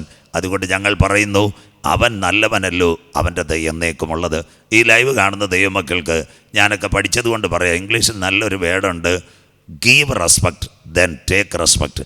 അതുകൊണ്ട് ആ സ്റ്റേജിനകത്ത് 6:30 പാട്ടുകാർ വരുന്നതിന് മുമ്പ് ഞാൻ വരികയും വാക്യം കൊടുക്കുകയും അവസാനത്തെ പാട്ട് എഴുതി കൊടുക്കുകയും അവിടെ ഇരിക്കുന്ന സഭാ മക്കളെയോ സഭാ നേതാക്കളെയോ അതുപോലെ ദൈവസഭയുടെ ഉത്തരവാദിത്തപ്പെട്ടവരെയോ ഒരു വാക്കുകൊണ്ട് പോലും ഇതുവരെ മോശമായിട്ട് ചിത്രീകരിക്കാൻ ശ്രമിച്ചിട്ടുള്ള ഒരാളല്ല. അതുകൊണ്ട് ബഹുമാനപ്പെട്ട ദൈവമക്കൾ വിചാരിക്കും, എന്തുകൊണ്ട് ഈ ക്ലാരിഫിക്കേഷൻ? ഇതൊരു സംഘടന പറഞ്ഞിട്ടല്ല, ഒരു സഭ പറഞ്ഞിട്ടല്ല, ഒരു വ്യക്തി പറഞ്ഞിട്ടല്ല. പ്രഭാഷണം കേൾക്കുന്ന ചില ദൈവ കുഞ്ഞുങ്ങൾ എളിയവനായ എന്നോട്, പാസ്റ്ററെ, ഇന്നത്തെ ആ ഇസ്രായേലിൻ്റെ വിഷയവും പാസ്റ്ററിനെതിരെ വന്ന ഒരു കമൻ്റ്, ഒരു ആരോപണത്തിന് താൽക്കാലികമായി ഒരു മറുപടിയാണ്. ഇതൊരു വെല്ലുവിളിയല്ല. പലരും പറഞ്ഞതുകൊണ്ടൊരു ക്ലാരിഫിക്കേഷൻ കൊടുക്കുന്നത്. അതുമാത്രമല്ല, ദൈവം എല്ലാവരെയും അനുഗ്രഹിക്കട്ടെ. 1-2 കാര്യങ്ങൾ കൂടെ പറയാൻ. പലപ്പോഴും സ്റ്റേജിൽ പ്രസംഗിക്കുന്ന അവരുടെ കാര്യങ്ങളൊക്കെയും മനസ്സിലാക്കേണ്ട ഒരു കാര്യമുണ്ട്. ഈ ദിവസങ്ങളിൽ ഞാനൊരു സാമുദായിക കുടുംബത്തിൽ നിന്ന് കർത്താവിന് വേണ്ടി ഇറങ്ങിത്തിരിച്ച ഒരു വ്യക്തിയാണ്. അതുകൊണ്ട് കഴിഞ്ഞ ദിവസങ്ങളിൽ ആ പോസ്റ്റിനകത്ത് ഒരുപാട് പേര് ചോദിക്കുന്നുണ്ട്, ഈ സ്റ്റേജ് പോയാൽ കർത്തൃദാസൻ എങ്ങനെ ജീവിക്കുമെന്ന്. ഒരു കാര്യം കൂടെ പറയുക, ശാരീരികമായ ക്ലേശമുണ്ടെങ്കിലും കൃപയാൽ വീട്ടിൽ 3 ഡോക്ടേഴ്സുണ്ട്. എൻ്റെ സഹോദരങ്ങളുടെ മക്കൾ, ഒരാൾ CMCയും ഒരാൾ പരിമലയും അതുപോലെ തന്നെ ഒരാൾ മംഗലാപുരം. വീട്ടിലൊരു പൈതൽ കൃപയാൽ ഇപ്പോൾ IPSന് കോച്ച് ചെയ്തുകൊണ്ടിരിക്കുന്നു. ഒരു വീട്ടിലൊരു വ്യക്തിയാകുന്ന എൻ്റെ വളരെ അംഗങ്ങളുള്ളൊരു കുടുംബം, എന്തെങ്കിലും ഒരു വീഴ്ച വന്നാലോ ഒരു കാര്യം വന്നാലോ അവർ നോക്കാനും കാണാനും ഉണ്ട്. അതുകൊണ്ട് ഗ്രൂപ്പിനകത്ത് പോസ്റ്റ് ഇടുന്ന സ്നേഹമുള്ള സഹോദരങ്ങളോട് നിങ്ങൾ കൈത്താങ്ങേണ്ട കാര്യമില്ല. നോക്കാൻ ആവശ്യമുണ്ട്, കഴിക്കാൻ മരുന്ന് തരാൻ വീട്ടിൽ ഡോക്ടർമാരും ഉണ്ട്. അങ്ങനെയുള്ളൊരു കുടുംബത്തിൽ നിന്നാണ് ഞാൻ ചാത്തന്നൂരിൽ നിന്ന് വന്നത്. അതുകൊണ്ട് പലരും ഇങ്ങനൊരു കാര്യമുണ്ട്, സ്റ്റേജ് പോകും. സഹോദര, സ്റ്റേജ് ദൈവം തരുന്നതാണ്. പ്രാർത്ഥിക്കുന്നവനെ കണ്ണുനീരോടെ പ്രാർത്ഥിക്കുമ്പോൾ അറിയാതെ ദൈവം എത്തിക്കും. 800 പഞ്ചായത്തിലും 55 മുനിസിപ്പാലിറ്റിയിൽ പ്രസംഗിപ്പാൻ സ്വർഗത്തിലെ ദൈവം എന്നെ ഇടയാക്കി. തിരുവനന്തപുരം പട്ടണത്തിൽ 1987 ഒരു വിദ്യാർത്ഥി പ്രസ്ഥാനവുമായ തിരുവനന്തപുരം പാളയത്ത് ഞാൻ വരുന്നത്. ഏകദേശം 38 വർഷമായി ഈ പട്ടണവുമായി ഏറ്റവും അധികം ബന്ധം പുലർത്തുന്ന ഒരു വ്യക്തിയാണ്. ഇവിടുത്തെ ഉന്നത സെക്രട്ടേറിയറ്റിലായാലും പോലീസിലായാലും AGS ഓഫീസിലായാലും അതുപോലെ തന്നെ ആശുപത്രി മേഖലയിലായാലും എല്ലാവരുമായിട്ട് വളരെ സ്നേഹത്തോടെ ഞാൻ ബഹുമാനിക്കുന്ന ഒരു വ്യക്തിയാണ്. LMS അഥവാ CSI പാളയം കോമ്പൗണ്ട് ദക്ഷിണ കേരള മഹാ ഇടവക, അവർ 200-ൽ പരം പള്ളികളിൽ പ്രഭാഷണം നടത്തിയ ഒരു വ്യക്തിയാണ് സാജു ചാത്തന്നൂർ. അടുത്ത ദിവസങ്ങളിൽ അവരുടെ കൺവെൻഷൻ ഉണ്ട്. അവിടെ പല വിഷയങ്ങളുണ്ടെങ്കിലും അവർക്ക് ദൈവവചനം പ്രസംഗിക്കുന്നുണ്ട്. ഇന്നും ആത്മാർത്ഥമായ സഹകരണത്തോടെ എന്നോട് ഇടപെടുന്നു. അപ്പോൾ നിങ്ങൾ ചോദിക്കും, പാസ്റ്റർ എന്തൊക്കെ ചെയ്തു. കഴിഞ്ഞ ദിവസങ്ങളിൽ ആരോ ചോദിച്ചു, നിങ്ങൾക്ക് പണം കിട്ടുന്ന കാര്യം കിട്ടും. സുഹൃത്തുക്കളെ, എനിക്കൊരു 36 ലക്ഷം രൂപയുടെ ഇന്നോവയില്ല, എൻ്റെ കൂടെ ഗൺമാനില്ല, ഞാൻ ഒറ്റയ്ക്ക് ഇന്നും ബസ്സിൽ യാത്ര ചെയ്ത് പോയി പ്രസംഗിക്കുന്നു. ആൾക്കാർ തരുന്ന വണ്ടിക്കൂലിയുമായിട്ട് 4 ദിവസം പ്രസംഗിച്ചാലും അതുമായി തിരിച്ചു പോകുന്നൊരു വ്യക്തിയാണ്. എൻ്റെ ആത്മീയ ജീവിതത്തിൽ എനിക്ക് കിട്ടിയ നല്ല നന്മകൾ കർത്താവിൻ്റെ കൃപയാൽ ഈ വീഡിയോയിൽ ആ ഭാഗം ദൈവനാമത്തിൽ ചേർക്കുന്ന വിമർശനത്തിനുള്ള കലൈപുരത്ത സങ്കേതമെന്ന് പറയുന്ന ഒരു അനാഥ മന്ദിരത്തിന് വേണ്ടിയൊക്കെ ഏറ്റവും അധികം ഹെൽപ്പ് ചെയ്യുന്നു. ഫസ്റ്റ് സ്തോത്രം. കലൈപുരം ജോസാണ്. ഇപ്പോൾ ആശുപത്രി കിടക്കയിലാണ്. ഞാൻ ഒന്ന് മറിഞ്ഞു വീണ് വലത് കാലിൻ്റെ കണ്ണയ്ക്ക് എല്ലിന് പൊട്ടലുണ്ട്. സർജറി കഴിഞ്ഞ് കിടക്കുന്നു. കാര്യങ്ങളൊക്കെ വലിയ പ്രതിസന്ധിയിലായിരിക്കുമ്പോൾ പാസ്റ്ററുടെ ഭാഗത്തു നിന്നുണ്ടായ സഹായം അത് ദൈവം നേരിട്ട് ചെയ്തതാണ്. യാതൊരു സംശയമില്ല. ഒരിക്കലും മറക്കില്ല. ദൈവം അനുഗ്രഹിക്കട്ടെ. പ്രാർത്ഥനയിൽ പരസ്പരം ഓർക്കാം. അതുപോലെ തന്നെ തിരുവനന്തപുരം ജില്ലയിൽ പ്രസംഗിച്ചപ്പോൾ ആദരണീയനായ ശ്രീ ശശി തരൂർ MP അദ്ദേഹം എനിക്ക് ഈ പട്ടണം മുഴുവൻ പ്രസംഗിച്ചതുകൊണ്ട് പുകഴ്ചയല്ല, എന്നെ ആദരിക്കുകയും ചെയ്തു. മദ്യത്തിനും മയക്കുമരുന്നിനുമെതിരെ ഞാൻ പ്രഭാഷണം നടത്തിയപ്പോൾ ബഹുമാനപ്പെട്ട K മുരളീധരൻ സാർ, അദ്ദേഹം MP ആയിരുന്നു, മുൻപ് വട്ടിയൂർക്കാവ് MLA ആയിരുന്നു, അദ്ദേഹവും എന്നെ വിളിച്ചു നല്ല ഒരു സ്വീകരണം തരുവാൻ ഇടയാക്കി. അതൊന്നും എൻ്റെ കഴിവല്ല, ഞാൻ ഉയർത്തുന്ന ദൈവവചനം കൊണ്ട് അനേക ക്യാൻസർ രോഗികൾക്ക്, അതുപോലെ തന്നെ അനേക ദുഃഖിക്കുന്നവർക്ക് അനേക കാര്യങ്ങൾ ചെയ്യുവാൻ മഹത്വവാനായ ദൈവം എന്നെ ഇടയാക്കി. സ്റ്റേജിൽ രക്തം വാർന്നു നിൽക്കുമ്പോഴും പ്രഭാഷണം അവസാനിപ്പിക്കാതെ അവസാന പാട്ട് പാടുവാനും സ്വർഗത്തിലെ ദൈവം എന്നെ ഇടയാക്കി. ഇതിൻ്റെ പിൻപിൽ എൻ്റെ കഴിവല്ല. അനേക ദൈവമക്കൾ, ഞാൻ US-ലോ UK-ലോ ഓസ്ട്രേലിയയിലോ ഒന്നും യാത്ര ചെയ്തിട്ടുള്ള ആളല്ല. മൾട്ടിപ്പിൾ പേഴ്സൺസ് അവിടെ നിന്ന് ഈ കാര്യങ്ങൾ എന്നെ സഹായിക്കുന്നുണ്ട്. ഈ കഴിഞ്ഞ ദിവസം US-ൽ നിന്നും ഓസ്ട്രേലിയയിൽ നിന്ന് 2 പേർ വീണ്ടും എന്നെ വിളിച്ചു ചോദിച്ചു, എവിടെയെങ്കിലും രോഗികളുണ്ടോ, ആരെങ്കിലും എന്തെങ്കിലും ആവശ്യമുണ്ടെങ്കിൽ പാസ്റ്ററെ പറയണം, അവർ അക്കൗണ്ട് നമ്പർ തന്നാൽ ആ രോഗികൾക്ക് ഞങ്ങൾ സഹായിക്കാം. കാര്യം അങ്ങനെയാണ് പലർക്കും ദൈവകൃപയാൽ RCC, കിഡ്നി ട്രാൻസ്പ്ലാന്റ്, നെടുമങ്ങാടൊക്കെ എത്രയോ രേഖകൾ ഇതിൻ്റെ പുറകെ വരുന്നുണ്ട്. അനേക കുഞ്ഞുങ്ങൾക്ക് ദൈവകൃപയാൽ സുവിശേഷത്തിൽ നിന്ന് എനിക്ക് കിട്ടുന്ന ഒരു നന്മയും അതുപോലെ തന്നെ എനിക്ക് അറിയാവുന്ന വ്യക്തികളിൽ കൂടി അവർക്ക് നന്മ ലഭിപ്പാൻ ഇവിടുത്തെ കേരളത്തിലെ പല സുവിശേഷ പ്രഭാഷകരും രോഗത്താലും ദുഃഖത്താലും ആശുപത്രികളിലായിരുന്നപ്പോഴും അവരെ ചെന്ന് കൈ അയച്ച് ഒരു വണ്ടിക്കൂലി കൊടുക്കുവാൻ സ്വർഗത്തിലെ ദൈവം എളിയവനെ ബലപ്പെടുത്തി. എനിക്കതിന് ഭാരമില്ല. ഇപ്പോൾ ഈ ദിവസങ്ങളിൽ ടോക്ക് ഷോ കൊടുക്കുമ്പോൾ തന്നെ ഒരു പെൺകുട്ടിയുടെ വിവാഹം ഒരു അശരണ കുടുംബത്തിൽ അവരെന്നെ ആശ്രയിച്ചു. ഞാൻ പറഞ്ഞ് ദൈവകൃപയാൽ എന്തെങ്കിലും ചെയ്യാം. അങ്ങനെ ഒരു സമയത്ത് ഞാനായിരിക്കുന്നു. അതുപോലെ തന്നെ കർത്താവിൻ്റെ കൃപയാൽ മലബാർ മേഖലയിൽ ഒരു ഭവനം ഇടിഞ്ഞു പോയി, അശരണരായിരുന്നു. കുറച്ച് പൈസ ദൈവകൃപയാൽ എളിയവനും കൊടുക്കാനും അതോടൊപ്പം തന്നെ ചില ദൈവ കുഞ്ഞുങ്ങൾ വെളിരാജ്യത്തിലുള്ള നേഴ്സുമാർ UK-യിലുള്ള കുഞ്ഞുങ്ങളൊക്കെ അയച്ചു. അവരുടെ കരങ്ങളിലെത്തി. കൃപയാൽ ആ ഭവനം ഏകദേശം ശരിയായി. അടുത്ത ആഴ്ച കൃപയാൽ അവിടെ ചെന്നൊരു വാക്ക് പ്രാർത്ഥിച്ച് മലബാറിലെ ആ പാവപ്പെട്ട കുടുംബത്തെയും ദൈവസന്നിധിയിൽ അവരെ സന്തോഷത്തോടെ ആ ഭവനത്തിൽ പ്രവേശിപ്പാനും ഞാൻ പ്രാർത്ഥിക്കുന്നു. വളരെ ദുഃഖപൂർവമായ അന്തരീക്ഷത്തിലാണ് കൊടുക്കുന്ന എൻ്റെ പ്രിയ സ്നേഹിതൻ എറണാകുളത്തെ ഷെറി പാസ്റ്റർ കഴിഞ്ഞ ദിവസം ലോകത്ത് നിന്ന് മാറ്റപ്പെട്ടു. അതിൻ്റെ ദുഃഖത്തിലിരിക്കുമ്പോഴൊക്കെയാണ് ഈ പ്രിയപ്പെട്ടവരെല്ലാം ഇതുപോലെ വളരെ ആരോപണങ്ങളുമായി, അത് അയൺ ഡോമിൻ്റെ ഒരു വിഷയമുള്ളൂ, അതിന് ഇത്രയും പ്രാധാന്യം കൊടുത്ത് എവിടുന്ന് ഒരു ഇത് കിട്ടിയിട്ട്, അതുകൊണ്ടാണ് ദൈവമക്കളെ ലൈവിൽ വന്നത്. ചിലരുടെ നിർദ്ദേശപ്രകാരം എന്താണെന്ന് വെച്ച് കഴിഞ്ഞാൽ, ഞാനൊരു സുവിശേഷ പ്രഭാഷകരെ ഇമിറ്റേറ്റ് ചെയ്യുന്നതല്ല, അവരെ മോശമായി ചിത്രീകരിക്കുന്ന ആളുമല്ല.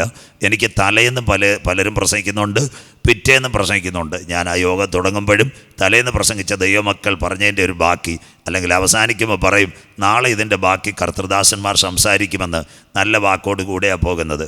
അപ്പോൾ ഈ ഗ്രൂപ്പിൽ ചിലരുടെ പ്രത്യേക പേരുകളും വരത്തില്ല, ചിലരുടെ കാര്യങ്ങളും വരത്തില്ല. വളരെ സ്നേഹത്തോടെ പോസ്റ്റിട്ട പ്രിയ സഹോദരങ്ങളോട്, സുഹൃത്തെ, ബാംഗ്ലൂരിലൊരു അടിപിടി നടന്നു, മേമലയിൽ പാടും പരമേശന് സതതം നടന്നു, അത് കഴിഞ്ഞ് മുളക്കൊടയിൽ ഒരു സഭയിൽ എന്തൊക്കെയോ നടക്കുന്നത് സോഷ്യൽ മീഡിയയിൽ കണ്ടു, അത് കഴിഞ്ഞ് പരപരമേശ എവിടം വരെ എത്തിയത് നിങ്ങൾ കണ്ടു, സ്ഥലമാറ്റത്തിന് പിൻവാതിൽ കൂടി ആരൊക്കെയോ കൈക്കൂലി മേടിക്കുന്ന ശബ്ദരേഖകളെല്ലാം ഈ ഗ്രൂപ്പുകാർ കണ്ട്. സുഹൃത്തെ, സഹോദര, അവിടെ ഒന്നും നിങ്ങൾക്ക് പ്രതികരിക്കാൻ പറ്റത്തില്ല. അവിടെ പ്രതികരിക്കാതെ ആരെങ്കിലും ഏതെങ്കിലും അന്യമതക്കാരൻ്റെ ഗ്രൂപ്പിൽ കിട്ടുന്ന ഏതെങ്കിലും ഒരു വോയിസ് ക്ലിപ്പോ അല്ലെങ്കിൽ ഒരു ടിക്ടോക്കോ എടുത്തുകൊണ്ട് ഒരു സുവിശേഷ പ്രഭാഷകന് എത്രത്തോളം നിങ്ങൾക്ക് നിരുത്സാഹപ്പെടുത്താൻ കഴിയും അത്രത്തോളം ദൈവം മാനിക്കും. താഴ്മയോടെ ഇരിക്കുന്നവനെ ഉയർത്തുന്നവനാ സ്വർഗത്തിലെ ദൈവം. അത് മാത്രമല്ല, ചില കാര്യങ്ങൾ കണ്ടാൽ സുഹൃത്തുക്കളെ, ഒരു സഹോദരൻ ഗ്രൂപ്പിൽ എഴുതിയിട്ടിരിക്കുക, കമൻ്റ് ഇടരുത്, പ്രതികരിക്കരുത്. കമൻ്റ് ഇടത്ത് കമൻ്റ് ഇടാം, പ്രതികരിക്കേണ്ട അടുത്ത് പ്രതികരിക്കാം. പാമ്പിനെ പോലെ ബുദ്ധിയും പ്രാവിനെ പോലെ നിർമ്മലത. ഞാൻ നിലമ്പൂരിൽ ഇലക്ഷനെ പറ്റി ഒരു ടോക്ക് ഷോ ഇത് കൊടുക്കുന്ന കുഞ്ഞുങ്ങൾ പറഞ്ഞപ്പോൾ ഒരു ടോക്ക് ഷോ ഞാൻ ചെയ്തു. അത് ഒരുപാട് പേര് ആ ഇലക്ഷൻ്റെ അന്ന് കണ്ടു. കേരളത്തിൻ്റെ ബഹുമാനപ്പെട്ട മുഖ്യമന്ത്രി അത് കാണുവാനിടയായി തീർന്നെന്ന് ഞാൻ അറിഞ്ഞു. അദ്ദേഹം അത് കണ്ടിട്ടൊരു വ്യക്തിയോട് പറഞ്ഞു, രാഷ്ട്രീയത്തിലെ 80% കാര്യങ്ങളും കറ പുരളാതെ പച്ചയ്ക്ക് തുറന്ന് ഈ ടോക്ക് ഷോയിലുണ്ട്. എൻ്റെ വിഷയമല്ല, ഒരു സന്തോഷത്തിന് വേണ്ടി ഞാൻ നിലമ്പൂർ ടോക്ക് ഷോ കൊടുത്തതാണ്. അത് കഴിഞ്ഞതിന് ശേഷം ബഹുമാനപ്പെട്ട CM ആ സർവേയും കൂടെ എടുത്തിട്ട് ഇങ്ങനൊരു കാര്യം പറഞ്ഞു. അതേ ആരോ ആയിക്കോട്ടെ, UDF ഒരു പരമ്പരാഗത മണ്ഡലം, അവിടെ UDF തിരിച്ചു വരുമെന്നാണ് പറഞ്ഞു. അതാണ് ഈ സർവേ കൂടി പറഞ്ഞ് അതുവരെ ഒരു പ്രിയപ്പെട്ട മുഖ്യമന്ത്രി വരെ ഒരു കവലയിൽ പ്രസംഗിക്കുന്ന ഒരു എളിയ ദാസൻ്റെ കാര്യങ്ങൾ അദ്ദേഹം വരെ കാണുവാനിടയായി. അതുകൊണ്ട് എനിക്ക് ഭാരമില്ല. പക്ഷേ ഈ കാര്യം പറയുമ്പോൾ ഈ കേരളത്തിലെ എല്ലാ സുവിശേഷ പ്രഭാഷകരെയും ഞാൻ ഇരുട്ടിൽ നിർത്തത്തില്ല. ഒരു വലിയ സുവിശേഷ പ്രഭാഷകൻ, അദ്ദേഹത്തിൻ്റെ സെൻറ്ററിൻ്റെ ചുമതലയുള്ള ഒരു ലോക്കൽ സഭയിലെ ഒരു പാസ്റ്റർ, അദ്ദേഹത്തിന് ക്യാൻസർ ആയിരുന്നു. എൻ്റെ മൂത്ത മകൾ ക്യാൻസർ വന്ന ഈ ലോകത്തിൽ നിന്ന് 4ാമത്തെ വയസ്സിൽ മാറ്റപ്പെട്ടത്. അന്ന് മുതൽ തിരുവനന്തപുരം RCC ആയിട്ട് എനിക്ക് നല്ല ബന്ധം, ഓഫീസുമായിട്ട്. ആ സമയത്ത് ഞാൻ അദ്ദേഹത്തിൻ്റെ തിരുവനന്തപുരം RCC ആയിട്ട് ബന്ധപ്പെടുത്തി ഓഫീസുമായിട്ട്. അദ്ദേഹത്തിന് ഇമ്മീഡിയറ്റ് ഒരു സർജറി വേണം. സുപ്രസിദ്ധ ഒരു പ്രഭാഷകനാണ്, അദ്ദേഹത്തിൻ്റെ സഭയിലെ ലോക്കൽ സഭയിലെ പാസ്റ്ററാണ്. അവരുടെ കയ്യിൽ അന്നേരം ഏകദേശം ഒരു 19,000 രൂപയുള്ളൂ. അപ്പോൾ എന്നോട് ചോദിച്ചു, പാസ്റ്റർ ഒരു നിർവാഹമില്ല. അപ്പോൾ ഞാൻ പറഞ്ഞു, എൻ്റെ കയ്യിൽ ഞാൻ പ്രസംഗിച്ച നന്മയുണ്ട്, എനിക്കിത് ഫ്രീ ആയിട്ട് തരാൻ പറ്റത്തില്ല. ഞാൻ ആ പൈസ നിങ്ങൾക്ക് ഒരു വായ്പയായി തരാം. അന്നേരം ഇത് വേദന കൊണ്ടാണ് ഇത് പറയുന്നത് തെറ്റാണെങ്കിൽ ക്ഷമിക്കുക. 1,00,000 രൂപ ആ കർത്തൃദാസൻ്റെ ചികിത്സയ്ക്ക് വേണ്ടി കൊടുത്തു.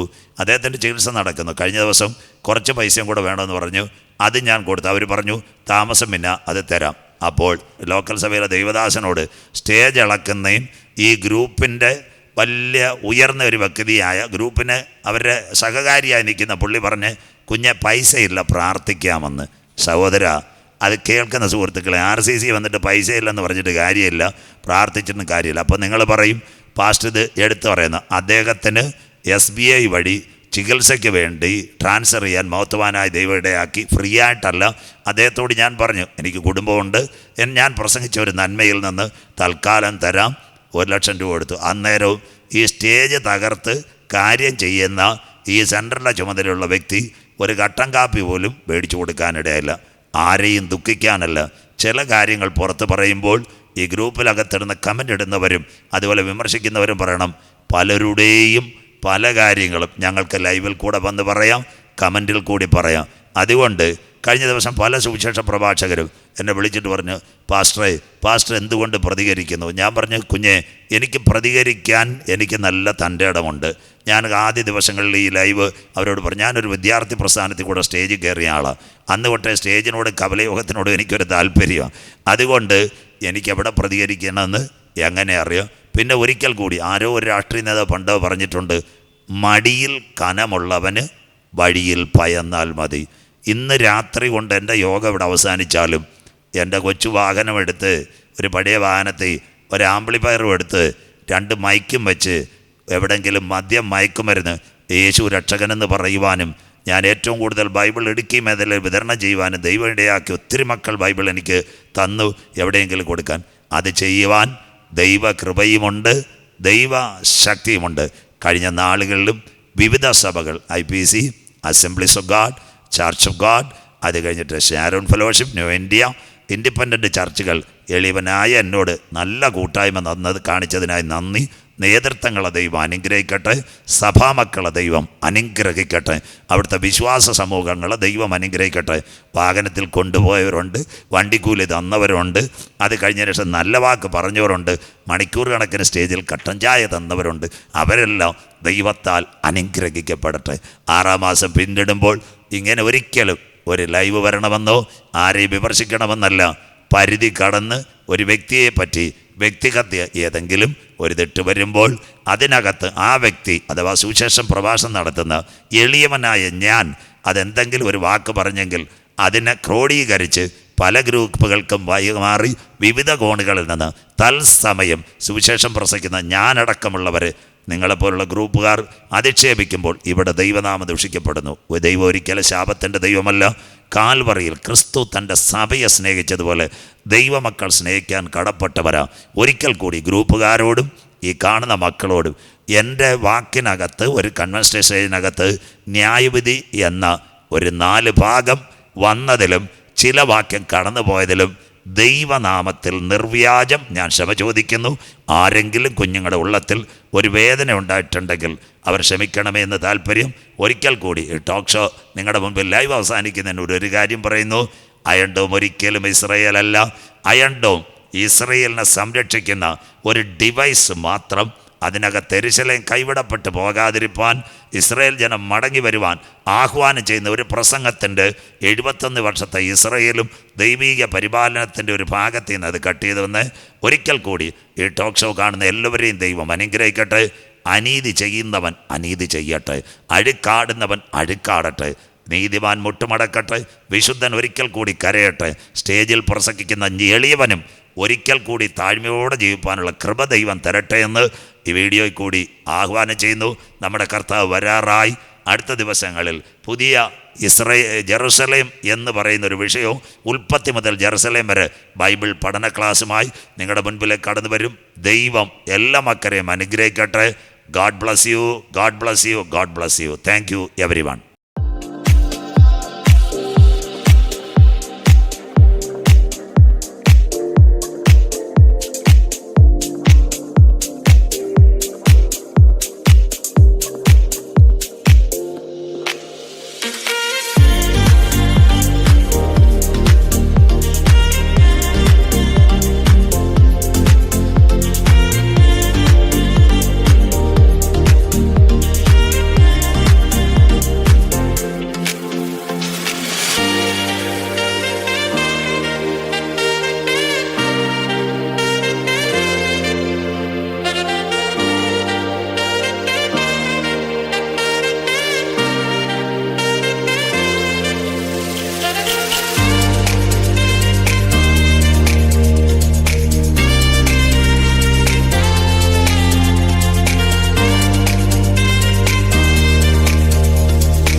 നമ്മുടെ മധ്യത്തിൽ ദൈവത്തിൻ്റെ വചനം ശുശ്രൂഷിപ്പാൻ വേണ്ടി നേരത്തെ കടന്നു വന്നു.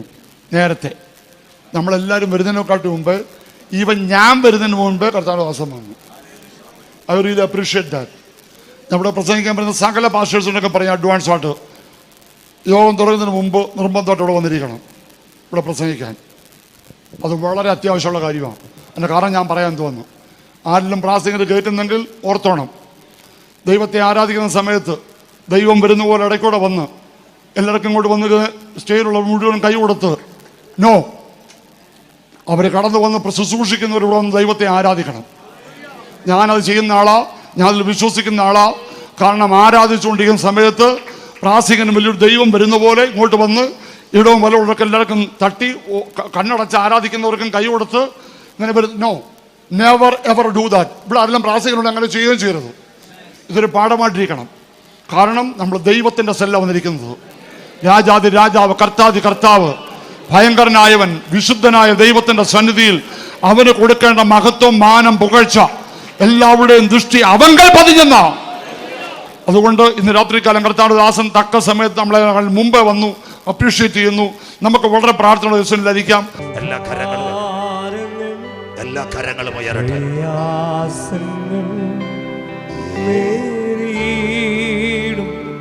നിരത്തും പാമ്പാടിയിലെ കുഞ്ഞിന് വേണ്ടി. യെസ്, വൻഭാരങ്ങൾ കുവൈറ്റിന്റെ മണ്ണിനകത്ത് പാടിയ ഗാനം. നേരി നിരത്തും എൻ ചാരവേ നിരാതനം, എൻ ചാരവേ ഞങ്ങളിൽ നിന്ന് വേർപെട്ട കുടുംബങ്ങൾ സ്നേഹസഖിയ ഈ ലോകക്കാർ ഈ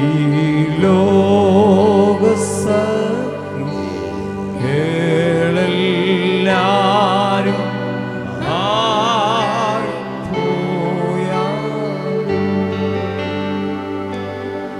എന്റെ രക്ഷകായ ദൈവമേ നീ അല്ലാതില്ലാരും ആ കുടുംബങ്ങളെ എൻ യേശു മാത്രം കേതു നേരത്തും എൻ രക്ഷക എല്ലാ കരങ്ങളും എന്റെ രക്ഷകായ ദൈവമേ നീ അല്ലാതില്ലാരും എൻ യേശു യേശു മാത്രം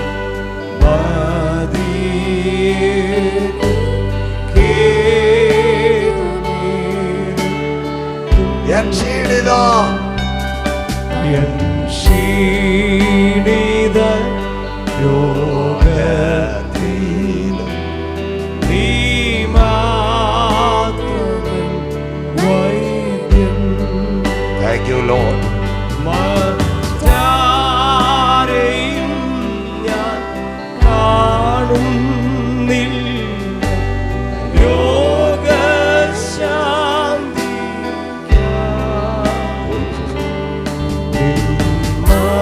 രോഗശാന്തിമാർവീടും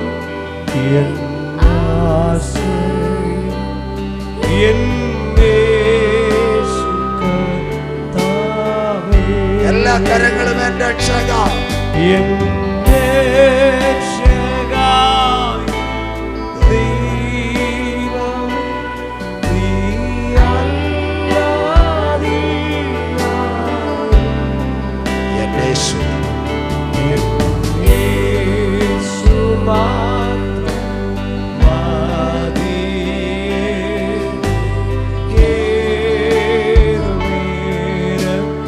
ഒരിക്കൽ കൂടി വൻഭാരങ്ങൾ കുഞ്ഞുങ്ങൾക്ക് വേണ്ടി. ഭാരങ്ങൾ, പ്രയാസങ്ങൾ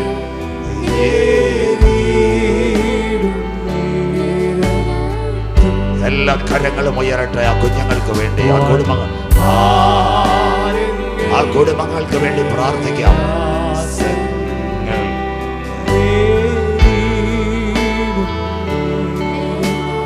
യേശോപ്പച്ച ആ കുടുംബങ്ങളെ കാക്കണമേ.